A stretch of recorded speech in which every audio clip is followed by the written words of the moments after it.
আমরা নিজেদের জন্য এখানে নিজেদের বড় যে এখানে এসেছি, আমরা কারোর জন্য এখানে আসিনি। তিলোত্তমার বিচার আমাদের চাই, কিন্তু আমাদের নিজেদের বিচারও চাই। আমরাও জানি যে আমরা কীভাবে রাস্তাঘাটে আমাদের এইরকম দিনের পর দিন মানুষের মন থেকে যে রেপ কালচার, ধর্ষকাম যে মানসিকতা, সেটা একদিনে দূর করা সম্ভব নয়, কিন্তু আমরা তার বিরুদ্ধে গর্জে উঠতে পারি। আমাদের ছোটবেলা থেকে, শৈশব থেকে কোনো পুরুষের মধ্যে যদি আমরা ধর্ষকাম মানসিকতা দেখি, তার বাড়ির লোক দেখে, তাহলে তাকে সবার একটা সাইকিয়াট্রিস্টের কাছে নিয়ে যেতে হবে, আমাদের সেই বন্ধুটাকে আইডেন্টিফাই করাতে হবে। আমি জানি না, এটা তো সহজ কথা নয়, যে বললাম আমরা তো কোনো বিদেশে আমেরিকার মতো দেশে নই। আমরা সারাক্ষণ দৌড়তে হয় অনেক কিছুর জন্য। আমাদের মানে এত জনসংখ্যা, তার জন্য কোথায় চাকরি পাবো, কোথায় আমাদের আগে লাইনে দাঁড়াতে হবে না, কোথায় আগে একটুখানি আমরা কি যেন বলি, একটু পকেট, একটুখানি 100-200 টাকা দিই, কীভাবে আমরা সেই সুবিধাটা পেয়ে যাবো, সেটার জন্য আমরা সারাক্ষণ চেষ্টা করে যাচ্ছি। কারণ আমাদের কাছে সময় নেই, আর লম্বা প্রচুর লাইনে অনেক লোক, কীভাবে আমাকে আগে যেতে হবে সেই লোকগুলোকে কাটিয়ে সেইটা আমাদের সবার প্রথমে মাথায় আছে। তার জন্য আমার যোগ্যতা থাকুক বা না থাকুক। এখানে কেউ এমন একজনও বলতে পারবেন, যে একজনও তো নিশ্চয়ই আছেন, আমি জানি না, একজন কেউ আছেন যে হয়তো তার বাড়ির লোককে একটা চাকরি পাইয়ে দেওয়ার জন্য শাসক দলের ঘনিষ্ঠ হয়েছেন, তার যোগ্যতা থাকুক বা না থাকুক, কিন্তু তিনি হয়েছেন ঘনিষ্ঠ, তাকে শুধুমাত্র চাকরিটা পাইয়ে দেওয়ার জন্য। আর যারা সত্যি চাকরিটা সেটার জন্য যোগ্য, তারা হয়তো বাড়িতে বসে থেকেছেন, কারণ তার কাছে টাকাটা নেই বা সেই শাসক দলের ঘনিষ্ঠ হতে পারছে না। কিন্তু আমরা কেউ না কেউ, তো ফলে শুধু শাসক দলকেও বারবার যেমন আমাদের বলতে হবে, নিজেদেরকেও বলতে হবে যে আমরা কোথায় দায়ী। আমাদের চিকিৎসক সমাজ রাস্তায়, তখন এই ধরনের মন্তব্য শুনতে হচ্ছে যে এলিট সমাজ, কোন্নগরে সম্প্রতি এক যুবকের মৃত্যু হয়েছে আরজি করে, এমনটাই দাবি করছে সাংসদ কল্যাণ বন্দ্যোপাধ্যায়। আপনারা পথে নামছেন না, কি বলবেন? দেখুন, উনি কি বলেছেন আমি নিজে তো কানে শুনিনি, আমি জানিও না, তো ফলে সেইটা নিয়ে এখন আমার বক্তব্য পেশ করাটা একটা অপরাধ হবে। মানে আমি কোনো মিডিয়ার মারফতেও শুনিনি, কিন্তু আমি যদি কেউ এরকম মন্তব্য করে থাকেন, আমি একটা কথা বলতে পারি, সবাই যে পথে নেমেছেন, সবাই যে জাস্টিস চাইছেন, আন্দোলন করছেন, অনেক দাবি তারা রাখছেন সরকারের কাছে, সেটা কিন্তু একজন মানুষের জন্য নয়, সেটা হচ্ছে সমগ্র জাতির জন্য, এই পশ্চিমবঙ্গের জন্য। তো ফলে ওখানে এটা হয়েছে, মানে ধরুন আজ পর্যন্ত 14 তারিখের রাত থেকে, যেদিন থেকে রিক্লেম দ্য নাইটের শুরু হয়েছে, মুভমেন্ট শুরু হয়েছে 14 তারিখ রাত থেকে টিল আজকে হচ্ছে কত তারিখ বলুন, 8 তারিখ হয়ে গেল, হ্যাঁ সানডে হয়ে গেল, 8 তারিখ হয়ে গেল।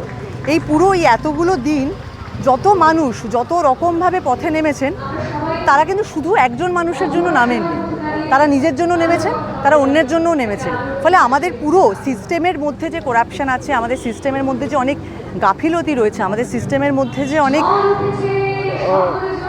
দুর্বলতা রয়েছে, সেগুলো কিন্তু যদি ঠিক হয় তাহলে সবার জন্যই হবে। তাহলে কোনো পার্টিকুলার মানুষের জন্য আন্দোলনে নামা, এটা কিন্তু কথার কথা নয়। আমাদের আন্দোলনটা সবার জন্যই। উনিও এসে আন্দোলনে যোগ দিন, ওনার পতাকা ছেড়ে উনিও এসে আন্দোলনে যোগ দিন, কেন ওনার অ্যাডভোকেটরা তো যোগ দিয়েছেন, হাইকোর্টের অ্যাডভোকেটরা তো যোগ দিয়েছেন, তাহলে হাইকোর্টের মহিলারা কেন নেমেছেন? ওনারাও তো নিজেরাই লয়ার। আজকে আপনি যে উত্তরপাড়ায় এসছেন, এই উত্তরপাড়ায় আপনাদের এই ফ্রেটার্নিটির একজন বলেছেন যে উপাধি যা সরকারি পুরস্কার ফেরত দেওয়া উচিত। কাঞ্চন মল্লিকের বক্তব্য কী হয়, আক্ষেপ হয়? ভাবুন, আমি এমন বক্তব্য রাখলাম যার জন্য আমাকে পরের দিন আবার সরি বলতে হলো, সেটা নিয়ে আর আমি কি বলবো? উনি তো সরি বলেইছেন, ধরে নিতে পারি উনি ভুল বুঝেছেন, তাই জন্য আমার আর আলাদা করে গালমন্দ করে কি হবে? দেখছেন আজকে উত্তরপাড়ায় এসে এই যে রাত জাগো কর্মসূচি, মহিলারা স্বতঃস্ফূর্তভাবে রাস্তায় নেমেছে, আপনার কি মনে হয় এই আন্দোলন কীভাবে এগিয়ে নিয়ে যাবে? দেখুন, এই আন্দোলন যখন শুরু হয়েছিল সবাই ভেবেছিল বাঙালি এটা সেলিব্রেট করছে, এক সপ্তাহের মধ্যে বন্ধ হয়ে যাবে। 14 তারিখ রাতে শুরু হয়েছে, আজকে 8 তারিখ, এই আন্দোলন তো বন্ধ হচ্ছে না। শুধু মানে মফস্বল শুধু নয়, গ্রামে গিয়ে বাচ্চারা বেরোচ্ছে, তো সেটা কোথাও গিয়ে বুকে, কোথাও গিয়ে কষ্টটা সেইভাবে ছুঁয়েছে বলে মহিলারা মানে কোথাও গিয়ে শুধুমাত্র মহিলারাই, বা আমরা কেন বলছি এই শব্দটাও ভুল, আমরা তৃতীয় লিঙ্গের মানুষের কথা বলি না, শুধুমাত্র আমরা নারীই বলি। যখন কটাক্ষ করে রাত জাগো এক কর্মসূচির নামে তারা ফ্যাশন করছে বা রাত জাগছে, কেমন লাগছে এই ধরনের কটাক্ষ শুনতে? আপনারা শোনো, এই কটাক্ষটা না এমন যে মৃত্যুর সময়ও আপনার বুকের কাপড়টা কেমন ছিল সেটা নিয়েও মানুষ কটাক্ষ করবে, তো সেইটা অত মাথার ওপর চড়তে দিলে হবে না। আমি কাজ করব আমার কর্মের জন্য, আমাকে এখানে থাকতে হবে, এই সোসাইটি আমার, তার জন্য আমি কাজ করব, তার জন্য আমি গলা তুলব। কে কটাক্ষ করেছে না করেছে, কোন মানুষ কবে কার জন্য ভালো বলেছে একটু বলবেন তো? বিদ্যাসাগর একটা কথা বলেছিলেন, যে বিদ্যাসাগর মহাশয়কে যখন একবার বলেছিল উনি না আপনার নামে খুব খারাপ কথা বলছেন, তখন বলেছিল যে আমি নিশ্চয়ই ওর খুব ভালো করেছি, তাই জন্য আমাকে নিয়ে তো খারাপ কথা বলছে। তো আমরা তো ওনাদের মতো কেউ নই, কিন্তু ওনাদের এই দর্শন আমাদের কাজে লাগতে পারে। Thank you.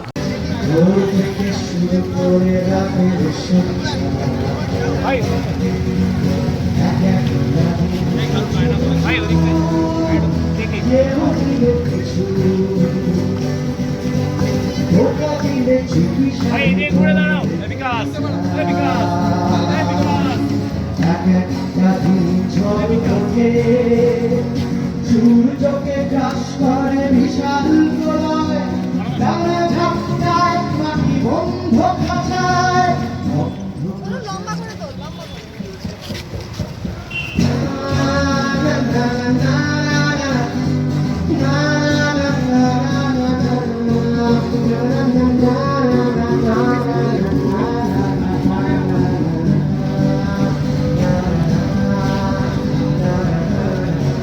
Chowdhury golden diamond, Uttarpara, Hooghly. সব উৎসবে, সব পার্বণে, সবার মনে, সবার প্রাণে Chowdhury gold and diamond, Uttarpara থানার বিপরীতে।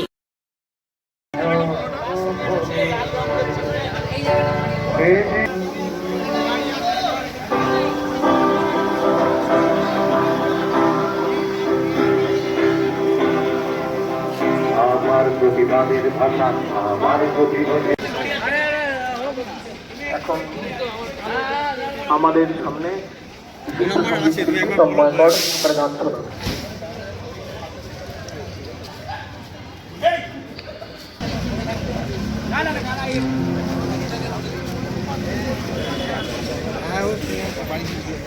এটা দেখে ভালো লাগছে, কারণ আগে আমরা সবাই ভয় পেতাম, বাড়ির বাইরে বেরোতে আমরা সবাই ভয় পেতাম। এখন কোথাও না কোথাও আমরা সেই ভয়টাকে কাটিয়ে উঠছি।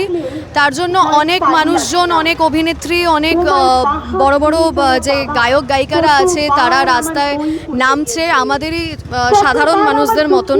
তো সেই জায়গায় দাঁড়িয়ে এটা কোথাও না কোথাও আমাদের একটা ইন্সপিরেশন দিচ্ছে। তাই আমরাও সাহস পাচ্ছি যে এত রাত, এখন কটা বাজে, এখন 12:15, এখনও আমরা রাত্রিবেলা সবাই বাইরে, বেশিরভাগ মহিলাদের দেখতে পাচ্ছি। এইটাই দরকার। আর আমার মনে হয় যে একটা পয়েন্ট পরে সবাই হয়তো এনজয় করবে, এই জিনিসটা ভুলে যাবে, সেইটা যেন না হয়। আর প্রত্যেকবার তাই হয় যে একটা কোনো জাস্টিস পেতে পেতে এত বছর সময় লেগে যায়, যে এইবার যেন সেটা না হয়। তাই জন্য আমরা সবাই মুখিয়ে আছি যে খুব তাড়াতাড়ি যেন জাস্টিসটা পাওয়া যায়। এইটুকু। আমার নাম রিচা চন্দ্রা। Thank you.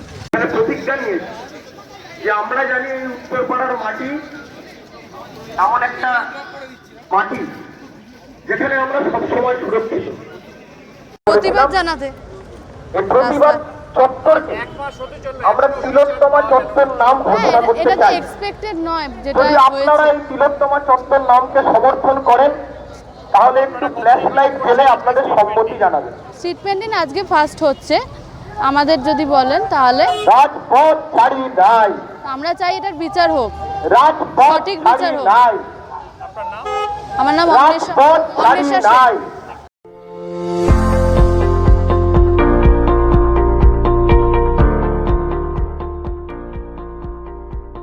মেডিওয়ালের পক্ষ থেকে সকলকে জানাই সাধারণ আমন্ত্রণ। পেডিক সার্জিক্যাল রেঞ্জে টোটাল রেঞ্জই পাওয়া যায়, যেমন hospital bed, oxygen concentrator, CPAP, BiPAP, তারপর orthopaedic wheel chair, crutch, LS belt, total রেঞ্জই পাওয়া যায় আমার এখানে।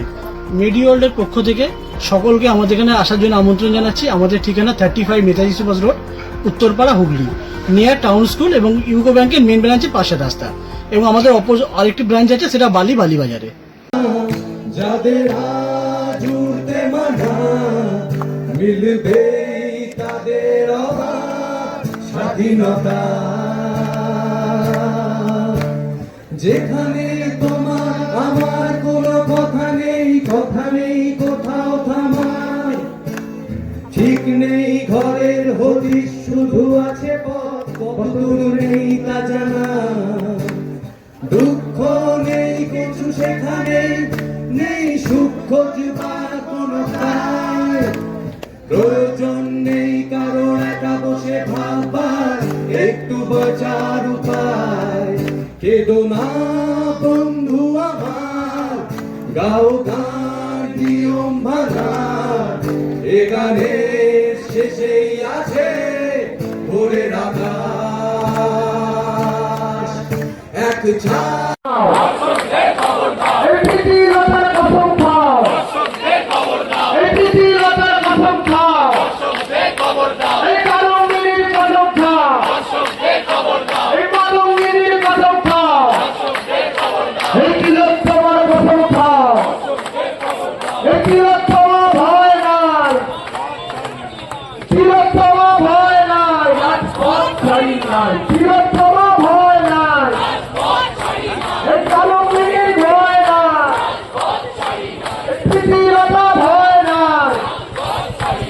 চালিয়ে যেতে হবে, মানে কোনো পার্টিকুলার টাইম অবধি না যে হ্যাঁ 3-4 মাস করলাম তারপরে রেখে দিলাম আর তো কিছু হচ্ছে না। যতদিন না জাস্টিস পাচ্ছি, যে সেটা যদি 10-20 বছরও হয় তাহলেও আন্দোলন চালিয়ে যেতে হবে, আর কিচ্ছু বলতে নেই, এইটুকুনি।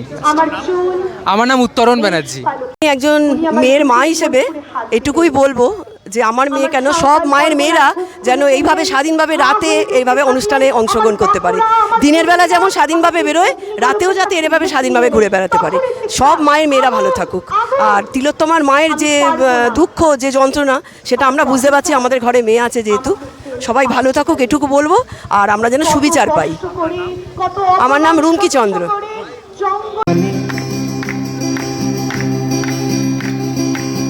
যে অধীন দিনে রাতে বুলেটে যে বুক পাতে, যে অধীন দিনে রাতে বুলেটে যে বুক পাতে, সে বুঝেছে স্বাধীনতার মানে। তুমি হয় বুঝবে কি ভাই, ফুরফুরে দিন কেটে যায়, বোঝাচ্ছ স্বাধীনতার মানে। যে অধীন দিনে রাতে বুলেটে যে বুক পাতে, যে অধীন দিনে রাতে বুলেটে যে বুক পাতে, সে বুঝেছে স্বাধীনতার মানে। সে বুঝেছে খাঁচায় থেকে করাত ভাঙায় কি দম লাগে, সে বুঝেছে খাঁচায় থেকে করাত ভাঙায় কি দম লাগে, লাগে কত রক্ত কত ঘাম। ফরেন জিন্স কিনতে দিতাম, স্লিম জিমে ফেলে আসি ঘাম। ফরেন জিন্স কিনতে দিতাম, স্লিম জিমে ফেলে আসি ঘাম। স্বাধীনতার কেন বদনাম?